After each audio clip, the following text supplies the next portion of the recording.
la lumière qu'on a, on va dehors. On ne se fait pas le plein phare. Quand on met la lumière sur toi, tu ne vois plus. On n'est pas là pour s'éclabousser. On n'est pas là pour... Tu vas voir, c'est ça qui fait les concurrences. Parce que comme on a beaucoup de lumière là, chacun veut que sa lumière brille plus que la lumière de l'autre. Les concurrences des bagarres inutiles. Ça, c'est les conséquences d'une église qui n'évangélise pas.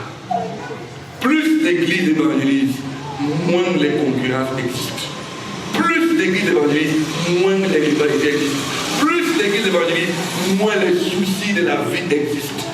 Quand tu évangélises, tu ressens pourquoi tu es né. Tu comprends pourquoi tu existes. On va prêcher tous les messages qu'on veut prêcher. Quand je fais une évangélisation, toi-même tu sais que ta vie là est faite. Maintenant je vais terminer sur quelques techniques de suivi. Parce qu'on va faire le cours comme l'évangélisation. Les gens vont se répartir. Il y a un pasteur avec qui on a, il y a une sœur, Ella Sarah. Elle a voulu faire une évangélisation à Douala, à côté de l'église d'un pasteur. Le pasteur lui a dit que maman, les gens croient même encore. L'église est pleine pourtant. L'église n'est pas pleine parce qu'il a prêché, parce qu'il a promis des choses. Et chaque fois que les gens viennent, tu vas continuer à leur promettre. Et c'est toi qui deviens esclave. Mais il faut mentir même. Oui. Quand tu as prêché l'évangile pour remplir l'église, quand l'église est déjà pleine, tu deviens esclave des gens qui sont là. Tu dois toujours leur faire plaisir, qui reste. Tu dois prêcher ce qui les content, ce qui les arrange, qui reste. Le jour où tu prêches un message qui les arrange par la voiture qu'il t'a donné, il dit que demain, ma voiture, tu dis que pardon, j'ai changé la prédication. Tu dis que oh, toi qui vis, tu vis dans le concubinat, arrête le concubinat. Concubinat, bon, hein, même ma voiture, homme de Dieu. Le petit là me donne que je te donne ici. L'argent que je vais te donner, vous pouvez parler pourquoi. Le petit là qui donne ça. C'est pour ça que les gens qu'on expose à l'église, c'est toujours les pauvres. Quand le pauvre pêche, c'est qu'on l'expose parce qu'il ne peut rien faire. Mais celui qui a l'argent là, on garde. Quel que soit son âge, on ne le reprend même pas. On le laisse même. On ne lui parle rien. Comme il a l'argent, il est déjà béni. On m'a dit quoi sur lui. Fais ce que tu veux, tu es déjà béni. C'est ceux qui ne sont pas bénis. Mensonge du diable. Mensonge du diable. Je parle par rapport à cette histoire. Il y avait Jacob et son frère Ésaü. Toute la maison a été remise à Jacob. Mais entre les deux, qui était plus riche? Qui a hérité les biens de son père, les biens matériels de son père? C'était pas Jacob. C'est Ésaü qui a hérité tous les biens matériels de son père. Mais ce n'est pas lui qui était béni. Attention à cet enseignement sur les bénédictions et on commence à regarder les petites choses périssables. Dieu donne ces petites choses aussi quand il veut nous bénir. Mais ce n'est pas ça l'essence de la bénédiction. Lorsque tu penses à ça. Là, les techniques de suivi. Qu'est-ce qui fait souvent en sorte que lorsqu'on prêche l'évangile aux gens, ils ne restent pas facilement. Ou ils partent, ils viennent, ils repartent. Qu'est-ce qui fait en sorte? C'est parce que nous n'avons pas les très bonnes techniques. Lorsque quelqu'un se repent, il se repent parce qu'il s'est attaché à Christ que vous lui avez parlé. Vous lui avez prêché. C'est vous qui avez prêché à cette personne et il s'est attaché au Christ dont vous lui avez parlé. Donc il a besoin d'être votre ami à vous pour mieux connaître Jésus. Il n'a pas besoin d'être l'ami de vos livres. Lorsque quelqu'un se répare, on lui dit qu'il faut commencer à lire le livre des gens. C'est les rêves qu'on a souvent fait. Qui t'a dit qu'il aime d'abord la littérature? Il y a des gens qui n'aiment pas lire. Lire, c'est terrible pour lui, pour la grâce de Dieu. Et quand je lui dis lis, et qu'il ne lit pas, finalement tu deviens un fardeau pour lui. Tu deviens un fardeau pour lui. Et quand tu l'appelles, il ne veut même plus venir parce que tu as mal abordé les choses. Ça, c'est la seconde chose pour laquelle les gens parfois ne persévèrent pas. C'est parce qu'au lieu d'en faire tes amis, tu en fais tes suiveurs. Tu veux seulement qu'ils te suivent pour dire que tu as les enfants spirituels. Non. Si les pauvres reviennent, la Bible dit que j'aime les pauvres avec les pauvres, descends avec lui. Parle son langage. C'est pour cela que si une maman se repent, ce n'est pas un Jétro qui va venir suivre la maman. Quelle que soit l'onction du Jétro, il faut une autre maman qui lui dit que bon, les nourritures que tu ne peux pas là, si je ne peux pas, ça se fait comment? Les enfants c'est comment? Tes petits-fils c'est comment? C'est comme ça. Parce que c'est un sujet qui m'a intéressé. Et maintenant, tu apportes la solution de Jésus au quotidien de sa vie. C'est comme ça que la personne qui croit va comprendre que Jésus est fort. Parce que la maman qui a des problèmes à la cuisine, c'est tu apportes la solution de Jésus dans sa cuisine. Prions pour ta cuisine, maman. Prions pour tes enfants, maman. Prions pour C'est comme ça. C'est plus facile quand tu es une maman comme elle. Parce que tu comprends mieux ces choses. Si c'est un jeune homme qui est là dans ses boîtes et tout, c'est mieux que ce soit un autre jeune. Si c'est un lycéen, c'est mieux que ce soit un autre lycéen. Et comme ça, c'est plus facile. Il faut un équilibre entre le suiveur et celui qu'on suit. Quand il y a un déséquilibre, c'est quelque chose qui facilite les gens à partir. Quelqu'un ne se sent pas dans son milieu. Et vous savez qu'il y a beaucoup de chrétiens, ils se répandent, ils parlent peut-être de tennis. Dans l'église, tout le monde, les jeunes comme lui portent ses mains, les vestes et les cravates. Ils se sentent bizarres. À un moment donné, il commence à imiter, mais il ne se sent pas bien dans cette histoire. Il faut le laisser lui-même. Qu'est-ce que la Bible dit même pour les polygames? Que quand quelqu'un est polygame, lorsqu'il vient à l'église, ne lui dis pas d'abandonner ses femmes. Laissez-le venir avec toutes ces femmes-là, comme les polygames là, qu'ils connaissent Jésus comme ça, dans son état. C'est ça que la Bible dit. Ne lui dis pas que non, laisse tes femmes, non. Qu'ils viennent avec toutes ces 4 femmes-là. Marie, je ne dis pas que quelqu'un est une petite amie. Parce qu'on dit femme aujourd'hui, on ne comprend plus rien. Quelqu'un dit ma femme alors que c'est simplement une publicité. Donc, quand quelqu'un vient, on le laisse venir avec sa femme. Et c'est un petit femme. On ne lui dit pas que c'est pas toi. On l'enseigne avec ça. Ça, c'est la deuxième raison qui fait que les gens ne tiennent pas. C'est souvent qu'on ne se rapproche pas d'eux. On ne leur présente pas le Jésus qui est la solution à leur quotidien. On veut seulement qu'ils lisent toute la Bible. Oh, finalement, ils ne comprennent rien à ce qu'il dit là. La Bible est quelque chose qui se pose dans le cœur de celui qui aime Jésus.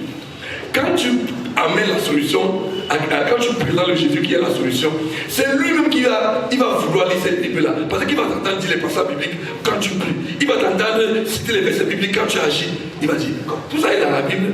Tu dis, oui, il faut commencer à lire. C'est là maintenant que tu le prends. Et ça, il lit parce qu'il veut maintenant connaître.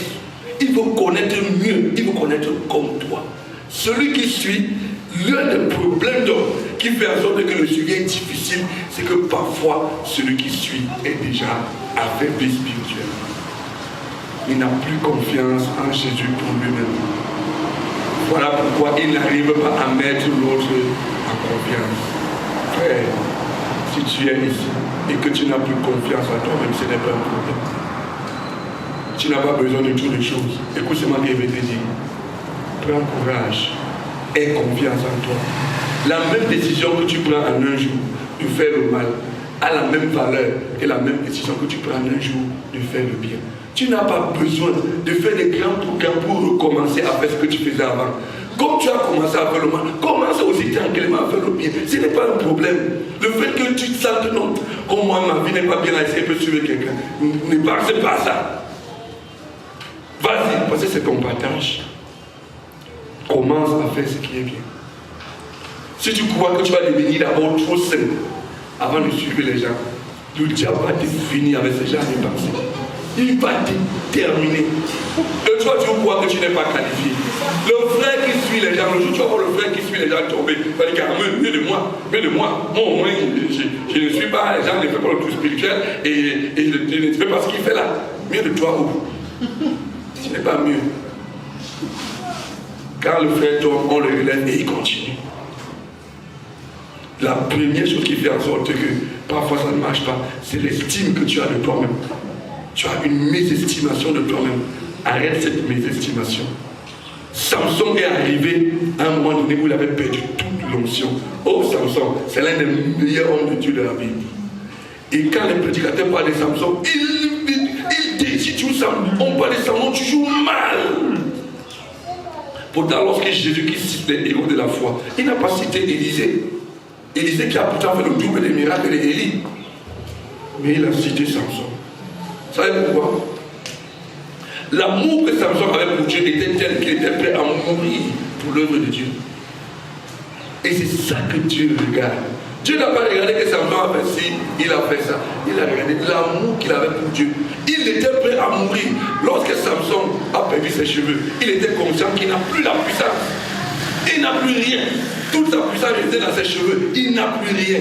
Tout le gouvernement des Philistins sont venus avec leurs femmes et les enfants et les amis et leurs partenaires. Il a dit que voilà, ici là que la mission peut s'accomplir. Samson ne voyait plus. Il ne voyait plus. Il était aveugle, il n'avait même plus les cheveux ni la puissance. Tout ce dont il avait besoin, c'était la foi.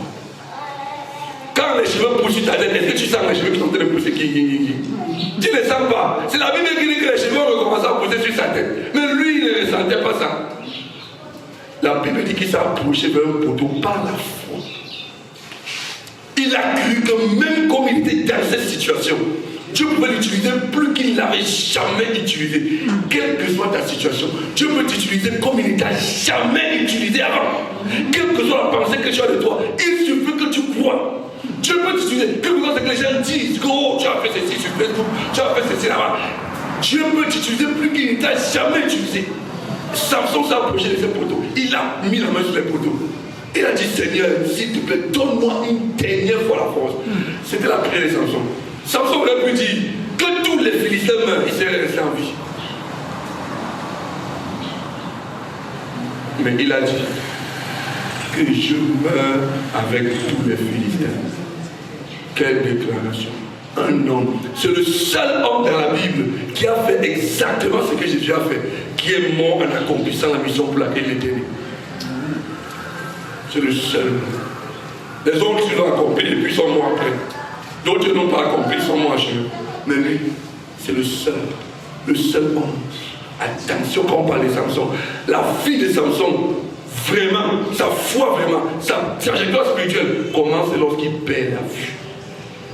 Ce n'est pas tout ce qu'il faisait avant là. L'histoire de Samson, ça commence vraiment quand il perd la vue.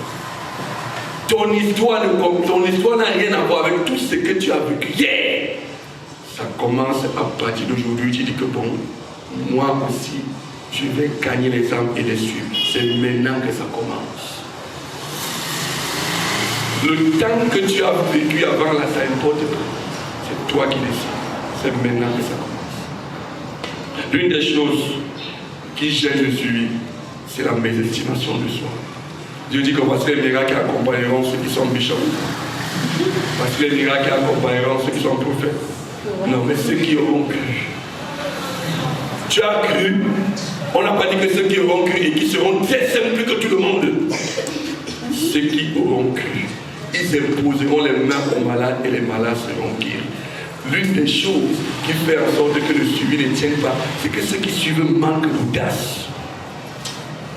Quand tu prends la parole de Dieu, tu commences à enseigner à quelqu'un. Interroge-le sur les problèmes de sa famille. Il y a quel sorcier dans votre famille? On va finir avec ça aujourd'hui. Il y a quel problème chez vous là? Jésus va renverser tout ça maintenant. Ceux qui suivent, ils manquent d'audace. La Bible dit que voici, ils saisiront les serpents, ceux qui auront cru. Ils saisiront les serpents. S'ils voient quelques breuvages prochains, rien ne leur arrivera. C'est ça qui fait que les gens ne suivent pas. Parce qu'ils ne voient pas Jésus qui est puissant et concret en toi. C'est ça. C'est pour ça qu'il est un peu gêné là. Parle-lui dans votre famille là, tu dis qu'il y a quoi? Tes frères ont quoi? Ta mère est séparée de son père. On va arriver à ce problème. Ton père est parti, il va revenir.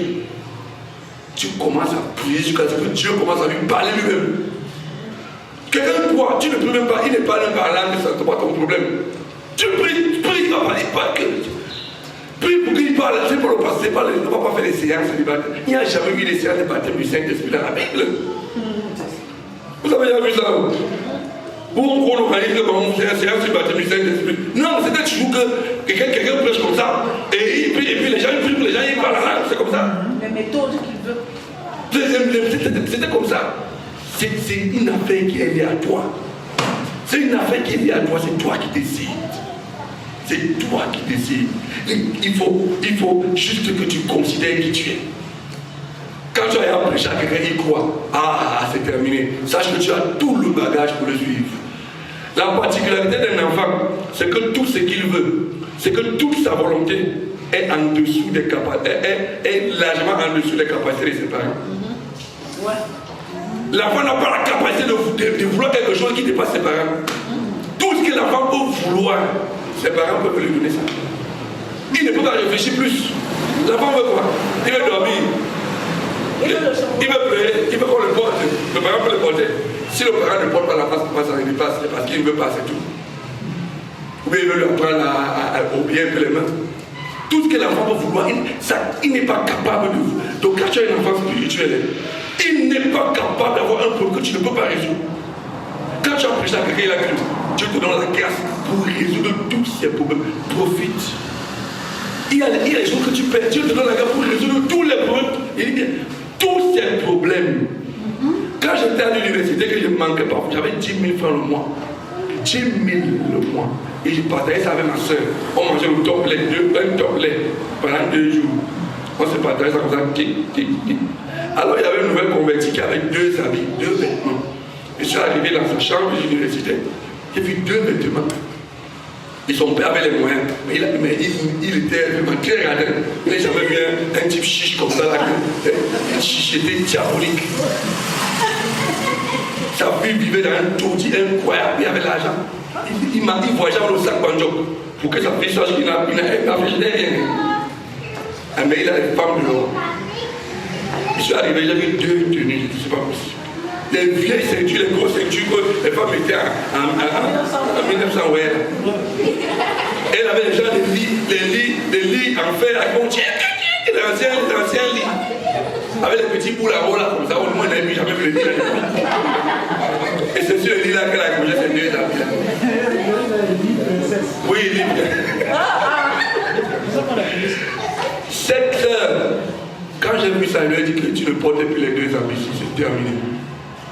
Il ne porte plus ça. Moi, j'avais 10 000 le mois avec ma soeur. J'ai dit que si tu as, c'est moi qui te suis, tu ne peux pas.